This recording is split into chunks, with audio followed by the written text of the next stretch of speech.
Itinanggi ng NBI na sila ang nagpaputok sa loob ng Senado.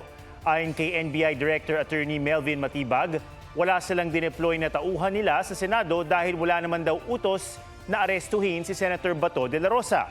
Lahat daw ng opisyal ng NBI ay nasa isang hotel ngayon para sa 3-day workshop at planning.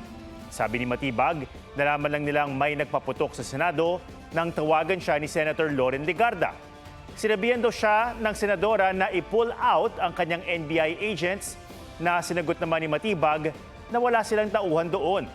Sa ngayon, hindi raw muna sila pupunta sa Senado dahil baka lalo silang mapagbintangan. Bahala raw muna ang PNP na mag-imbestiga.